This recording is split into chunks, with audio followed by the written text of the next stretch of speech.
नमस्कार, हमारी खास पेशकश में आपका स्वागत है। आपके साथ मैं दीपेश बरगले। लगता है इस बरस प्रकृति कुछ ज्यादा ही क्रोध में है, तभी तो कोरोना काल में धरती पर जल प्रहार भी हो रहा है। हिंदुस्तान के कई प्रदेशों समेत कई देशों में आसमान से आफत बरस रही है। जल जो कल तक जीवन देता था, आज वो प्रचंड रूप धर प्राण लेने पर आमादा है। जो बारिश कल तक आंखों को भाती थी, वही बारिश आज डराती है। बादलों का विस्फोट और बिजली की गूंज दहशत से भर देती है। आज हम अपने इस खास शो में धरती पर हुए इसी जल प्रलय की बात करेंगे। तो शुरू करते हैं ये स्पेशल शो जल प्रहार।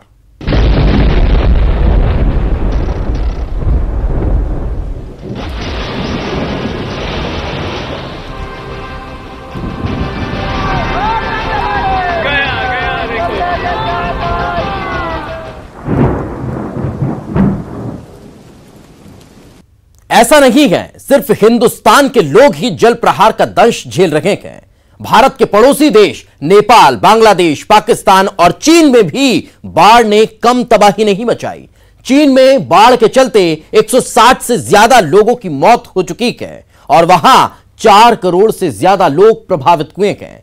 चीन के 27 प्रांतों में लोगों को इस आपदा का सामना करना पड़ रहा है, जिनमें जिंगयांशी, हुबेई, हुन्नान और अनहुई बुरी तरह से प्रभावित हुए हैं। बांग्लादेश के कई शहरों में बाढ़ का पानी घुस चुका है, तो वहां के खेतों में लगी हुई फसल बाढ़ की वजह से बर्बाद हो गई। पाकिस्तान में लाहौर समेत कई शहरों में सड़क पर पानी भर चुका है। इन 6 तस्वीरों में आप दुनिया के 6 अलग अलग देशों का हाल देख सकते हैं। यहां किस कदर बाढ़ और बारिश ने तबाही मचाई है। चीन, रूस, बांग्लादेश, इटली, इंडोनेशिया और न्यूजीलैंड का हाल आप देख सकते हैं। सभी देशों में है तो सिर्फ और सिर्फ हाहाकार। उम्मीद का नाम ही जिंदगी है, लेकिन लगातार आ रही आफतों की वजह से उम्मीदें डगमगाने लगी है। अभी कोरोना का कहर कमजोर भी नहीं पड़ा कि बारिश और बाढ़ ने मुसीबत खड़ी कर दी।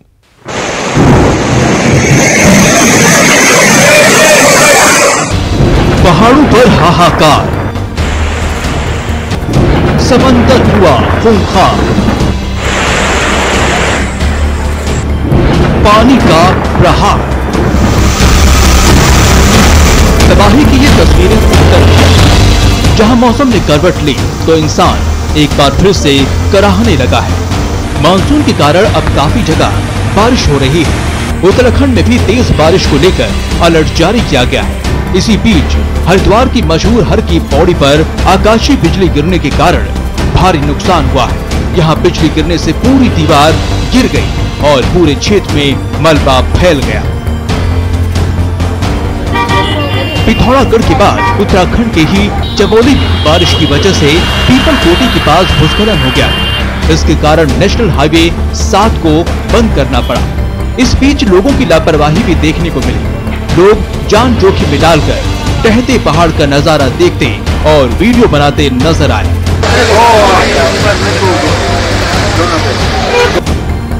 पानी का कहर सिर्फ पहाड़ ही नहीं बल्कि मैदान पर भी टूट रहा। तबाही की ऐसी तस्वीरें आपने शायद ही देखे होंगे। असम में ब्रह्मपुत्र फिलहाल यमराज पुत्र बना हुआ है। ये ब्रह्मपुत्र का ही पानी है जो नदी की गहराई से निकलकर गांव और घर तक पहुंच गई है। लोगों को और सामानों को दर-बदर कर दिया है। बाढ़ और भूस्खलन से मरने वालों की संख्या 100 पार कर चुकी है। असम के 26 जिले ब्रह्मपुत्र नदी से आए सैलाब की चपेट में हैं। असम के राज्य आपदा प्रबंधन प्राधिकरण के मुताबिक बाढ़ से सर्वाधिक धेमाजी जिले में करीब 58,000 लोग प्रभावित हुए हैं, जबकि बरपेटा में 45,800 लोग और लखीमपुर में 33,000 लोग प्रभावित हुए हैं। अभी प्रदेश के 400 गांव बाढ़ की चपेट में हैं और 26,676 हेक्टेयर कृषि क्षेत्र को नुकसान पहुंचा है। बाढ़ ने सब कुछ बर्बाद कर दिया। सुदूर गांव को जोड़ने वाली सड़कें और तटबंध ब्रह्मपुत्र के सैलाब में बह गए। दीवारें ढह गईं और सिर्फ निशान असम की तरह बिहार भी बारिश और बाढ़ से त्रस्त है। इन दोनों तस्वीरों के जरिए बिहार में बाढ़ की स्थिति को समझिए।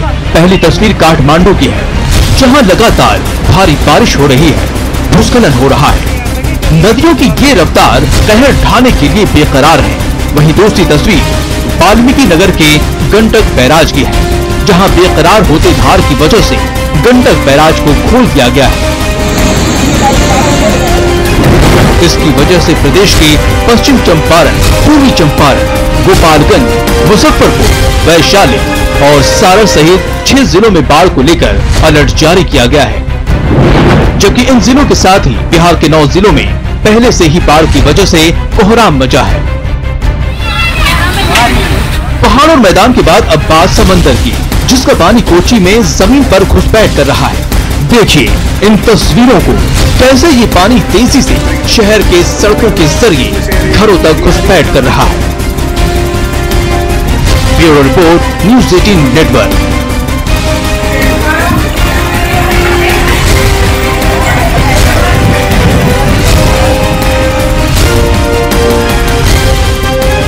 नेपाल में हो रही भारी बारिश बिहार के लिए काल बन गई। कई गांव बाढ़ के पानी में डूब चुके हैं। गंडक समेत तमाम नदियों का जलस्तर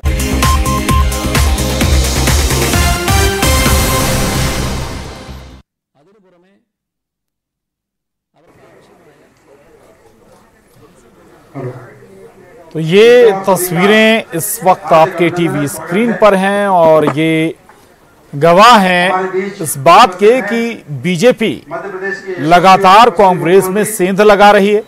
लगातार अब एक कर जो कांग्रेस के विधायक हैं वो टूट रहे हैं और यहां तक कि विधायकी से भी इस्तीफा देकर बीजेपी में शामिल हो रहे हैं। उस बड़े सियासी घटनाक्रम के बाद, शिवराज सरकार बनने के बाद तीसरे कांग्रेस विधायक ने इस्तीफा दिया और आज विधिवत कांग्रेस में शामिल होने जा। नारायण पटेल मानधाता से विधायक थे, उन्होंने स्पीकर को इस्तीफा दिया, स्पीकर रामेश्वर शर्मा को इस्तीफा दिया। इस्तीफा एक्सेप्ट होने के बाद बीजेपी में शामिल होने जा। विष्णुदास शर्मा जी से आग्रह करूंगा कि वे नारायण जी को भारतीय जनता पार्टी परिवार में शामिल करें। माननीय मुख्यमंत्री जी से भी आग्रह है कि वे भी मंदाता के विधायक आदरणीय नारायण पटेल जी को भारतीय जनता पार्टी में सम्मिलित करें। लीजिए नारायण जी, स्वागत आपका। आशीर्वाद बना रहे। बिल्कुल मिलके काम करेंगे। राजेंद्र जी से निवेदन है कि सभी अतिथियों का, यहाँ अतिथि कोई नहीं है, सब परिवार वाले।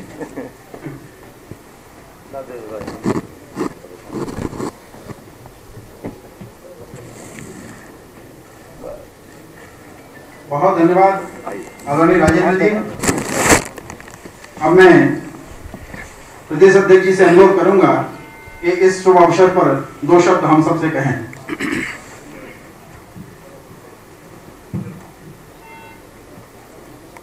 भारतीय जनता पार्टी के प्रदेश कार्यालय में आज इस बीच उपस्थित मध्य प्रदेश के हमारे यशस्वी, लोकप्रिय और जो मध्य प्रदेश को 15 वर्षों के अंदर जिन्होंने ऊंचाइयों पर पहुंचाया था, आज पुनः उस मध्य प्रदेश को एक जिन्होंने विकास की गति देने का काम किया है, ऐसे हमारे यशस्वी मुख्यमंत्री आदरणीय शिवराज सिंह चौहान जी, मध्य प्रदेश की सरकार के हमारे कैबिनेट मंत्री आदरणीय भूपेंद्र सिंह जी, किसान मोर्चे के हमारे अध्यक्ष भाई रणवीर सिंह जी, मेरे साथी लोकसभा के अंदर सांसद और अनुसूचित जनजाति मोर्चे के हमारे अध्यक्ष भाई गजेंद्र पटेल जी, और आज जो भारतीय जनता पार्टी परिवार के हमारे अंग बन रहे हैं और जिन्होंने मध्य प्रदेश के लिए, मध्य प्रदेश के विकास के लिए, मध्य प्रदेश के किसानों के लिए और गरीबों के लिए शिवराज सिंह चौहान की सरकार ने जिस प्रकार से काम मध्य प्रदेश के अंदर किया है, उसके समर्थन में आज इस्तीफा देकर के भारतीय जनता पार्टी जो आज प्रवेश कर रहे हैं, उनके लिए मैं बहुत हृदय से उनका अभिनंदन करता हूं और भारतीय जनता पार्टी में मैं उनका बहुत स्वागत करता हूं। ऐसे हमारे नारायण सिंह पटेल जी, उनके सभी मित्र साथी आज यहां पर उपस्थित हैं, मतदाता विधानसभा के वो सभी नागरिक मतदाता, मैं उनका भी बहुत हृदय से आभार व्यक्त करता हूं जिन्होंने नारायण पटेल जैसे व्यक्ति को चुनकर के विधानसभा के अंदर भेजा। उन्होंने आज सत्य के साथ आकर के भारतीय जनता पार्टी में प्रवेश किया है। आज हमारे सभी पत्रकार मित्र भी इस अवसर पर उपस्थित हैं। आपको भी आश्चर्य होता होगा कि 24 होते हैं, फिर 25 होते हैं, फिर 26 होते हैं, फिर 27 हो जाते हैं।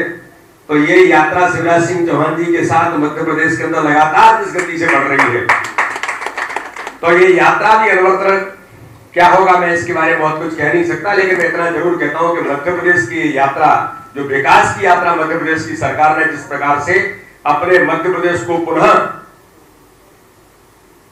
एक प्रगतिशील मध्य प्रदेश जो बनाया था, उसकी यात्रा जो पुनः प्रारंभ हुई है, वो यात्रा मध्य प्रदेश को विकास के उस पैमाने पर ले जाकर के खड़ा करेगी। हम सब लोग जानते हैं कि मध्य प्रदेश में जिस प्रकार से 15 महीनों के अंदर कमलनाथ की सरकार ने इस मध्य प्रदेश को जिस गर्त में ले जाने का काम किया था, और हमें इस बात की बड़ी खुशी है कि जो मध्य प्रदेश की जनता जिन बातों को सोचती थी चुनाव के बाद कि गलती से कोई सरकार बन गई, किन्हीं छलम या इस प्रकार के छल कपट के कारण से कोई सरकार बन गई जिसमें कमलनाथ जैसा उद्योगपति इस मध्य प्रदेश के मुख्यमंत्री बने और मिस्टर बंटाढार इस सरकार को पीछे से उनकी छाया में चल रही थी, तो मध्य प्रदेश की जनता इस बात को बराबर समझ रही थी कि ये गलती कहीं कहीं मध्य प्रदेश के अंदर ऐसे लोग सत्ता में बैठ गए जो मध्य प्रदेश के किसानों को, गरीबों को, ऐसे सामान्य लोगों के बारे में जिनकी कोई सोच ही नहीं थी, उन्होंने संपूर्ण मध्य प्रदेश को, जो विकास की धारा मध्य प्रदेश के अंदर भारतीय जनता पार्टी की सरकार में बही थी, उसको इन्होंने रोकने का और गति को रोकने का काम जो किया था, आज पुनः मध्य प्रदेश के अंदर इन 100 दिनों के अंदर जो उस गति को स्थापित करने का काम भारतीय जनता पार्टी की सरकार ने किया है, उसके लिए हमारे नारायण पटेल जैसे व्यक्तित्व, जिन्होंने इन पीड़ा से, किसानों की पीड़ा से जूझ करके उनके मन के अंदर ये जो व्यथा उनके मन के अंदर थी कि ये जो सरकार कांग्रेस की थी, जिसने मध्य प्रदेश के किसानों के लिए, गरीबों के लिए किसी प्रकार के काम न करके केवल वो भ्रष्टाचार पर सीमित सरकार बनकर के रह गई थी, आज भारतीय जनता पार्टी की सरकार में आदरणीय शिवराज सिंह चौहान के नेतृत्व में जिस प्रकार से नारायण सिंह पटेल जैसे लोगों ने आज अपने पद त्याग करके, कोई ऐसे ही वो नहीं आए हैं, वो विधानसभा से इस्तीफा देकर के भारतीय जनता पार्टी के सरकार के साथ, भारतीय जनता पार्टी के संगठन के नीति और सिद्धांतों के साथ आज उन्होंने अपना समर्थन देकर के भारतीय जनता पार्टी में प्रवेश कर रहे हैं। उनका मैं हृदय से स्वागत करता हूं और उनको विश्वास दिलाता हूं कि नारायण जी, आप भारतीय जनता पार्टी हमारा एक परिवार के नाते सब लोग काम करते हैं, इस परिवार में आपका बहुत सहृदय स्वागत है। कभी आपको एहसास नहीं होगा कि आप कहीं और आए, परिवार के अभिन्न अंग बनकर के हम सब लोग मिलकर के काम करेंगे और मध्य प्रदेश में किसानों के लिए, गरीबों के लिए, आपके मन के अंदर जिन चीजों की जो परिकल्पनाएं हैं,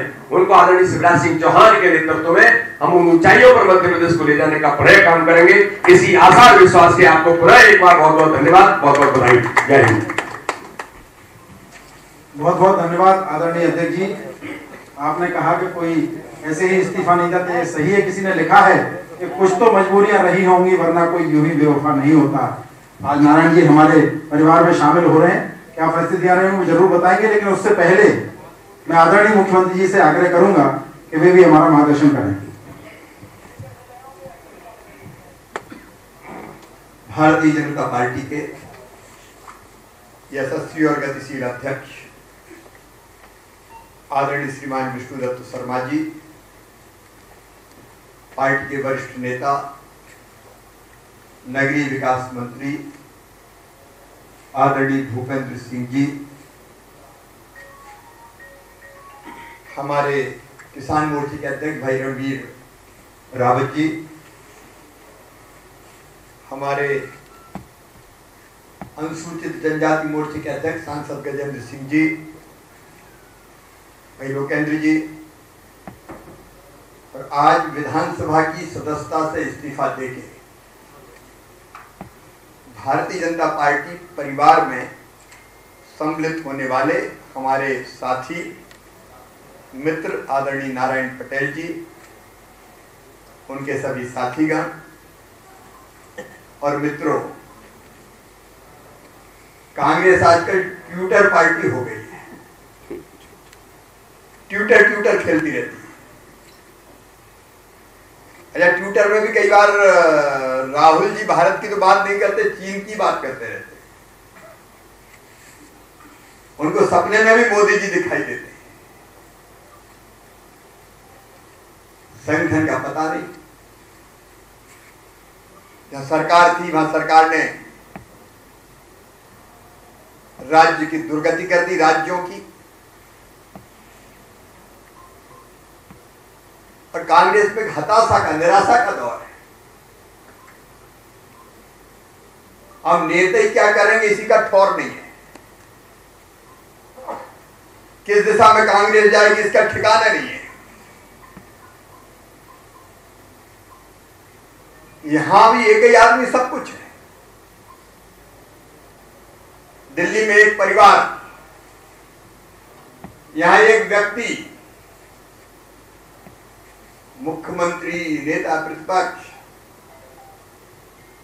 और भी जितने पद हो बोले मैं ही तो हूं, बाकी का काम ही क्या है। अध्यक्ष ही हुई है, अध्यक्ष ही हुई है, प्रदेश अध्यक्ष भी है, पहले मुख्यमंत्री भी थे, और कहीं का पद निकला तो बाकी की जरूरत क्या, मैं ही तो हूं। न किसी की सुनी, न प्रदेश का विकास किया, अपने विधायकों की नहीं सुनी। मुझे तो अभी भी जब मिलते हैं पुराने मित्र उनके, जब भाजपा के सदस्य हो गए, वो यही कहते थे कि जब मिलते थे चलो चलो चलो हो गया, मेरे पास 24 घंटे 26 घंटे नहीं, चलो चलो चलो चलो। और लोग चल रहे हैं, वहां से निकल रहे हैं। अब जो चलो चलो करेगा वह करेंगे क्या? लेकिन आज मैं अपने मित्र नारायण पटेल जी को बधाई देता हूं। मेरे क्षेत्र के बगल में इनका जिया गांव,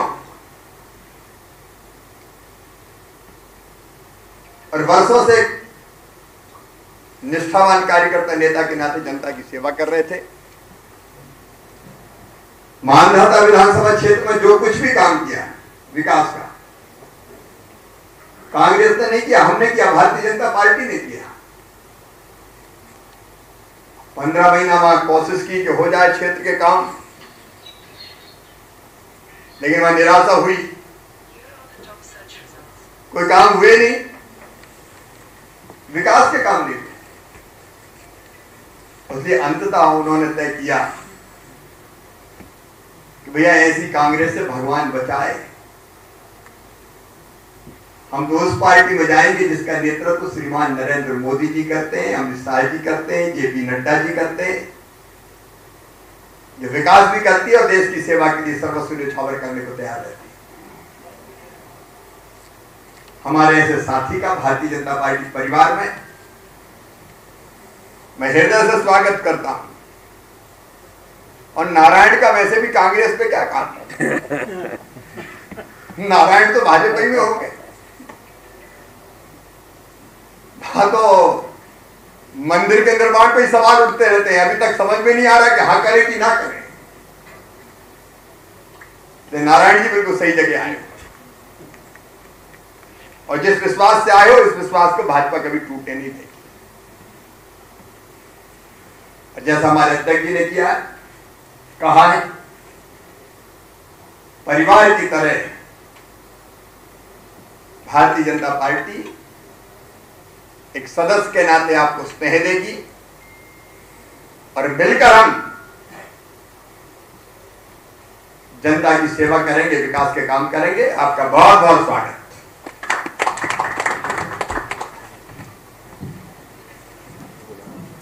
आप बोला दो। बहुत बहुत धन्यवाद आदरणीय मुख्यमंत्री जी। अब मैं आदरणीय नारायण जी से अनुरोध करूंगा कि हमारे पत्रकार मित्रों को संबोधित करें।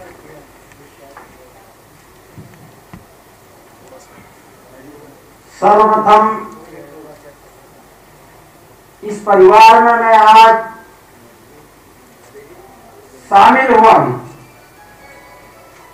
यहाँ की जो परंपरा रही है, जय जय श्री राम, जय जय श्री राम, सिंगाजी महाराज की जय। आज मुझे बड़ी खुशी हो रही है कि आज भारतीय जनता पार्टी की सदस्यता में लेने जा रहा हूं। उसमें उपस्थित हमारे प्रदेश के यशस्वी मुख्यमंत्री आदरणीय शिवराज सिंह जी चौहान साहब, हमारे माननीय सुभाष भगत जी, हमारे मध्य प्रदेश भारतीय जनता पार्टी के अध्यक्ष आदरणीय वी.डी. शर्मा जी, मध्य प्रदेश में कैबिनेट मंत्री आदरणीय भूपेंद्र सिंह जी, किसान प्रकोष्ठ के अध्यक्ष आदरणीय भाई साहब, मेरे पड़ोस में के रहने वाले खरगोन लोकसभा क्षेत्र के सांसद आदरणीय सांसद जी, पत्रकार साथियों, इलेक्ट्रॉनिक प्रिंट मीडिया, मैं आज इस परिवार में इस विश्वास के साथ में शामिल हुआ हूं, जैसे आदरणीय वी.डी. शर्मा जी ने अभी अवगत कराया। हमारे प्रदेश के मुख्यमंत्री आदरणीय शिवराज सिंह जी चौहान ने जो आपको बताया, देखिए मेरा कोई स्वार्थ नहीं। मैं माननीय जी से मिला, मेरी कोई शर्त नहीं, मेरी एक शर्त है माननीय मुख्यमंत्री जी कि मेरा क्षेत्र का विकास हो, और उनके आदेश से मैं ये सूची बना के लाया हूं। और जैसे ही आदरणीय वी.डी. शर्मा जी और कुछ दिन पहले मैं मेरे निजी काम से आया था, आदरणीय अरविंद भदौरिया जी, उन्होंने सहर्ष जैसे ही मिला और उन्होंने बोले क्या क्या काम है आपका बताइए। मेरे कुछ काम थे, बगैर सोचे समझे और काम हल किए। मुझे लगा कि ये भारतीय जनता पार्टी पूरे देश में क्या, पूरे प्रदेश में, समूचे मध्य प्रदेश में जो काम करने की सहेली है। मेरी 1995 से पहला जनपद का चुनाव लड़ा, 10 साल जनपद में रहा, अध्यक्ष रहा, उपाध्यक्ष रहा। 2005 में जिला पंचायत में साहब निर्दलीय निर्वाचित हुआ हजारों वोट से, और जैसे ही जिले में गया, क्षेत्रीय सांसद आदरणीय नंद कुमार सिंह जी चौहान ने मेरी काबिलियत देखकर उन्होंने अपने जिला पंचायत की जो कृषि समिति, बहुत पावरफुल समिति होती है, बोला नारायण भाई आपको बुला के हम पद दे रहे हैं। मैंने सब स्वीकार किया, और ऐसे काम करते करते मैं छोटी सी संस्था थी आदरणीय चौहान साहब, बहुत थोड़ा कला के नाम से, मैं वहां का अध्यक्ष बनाने को बुला के बनाया गया। वो मध्य प्रदेश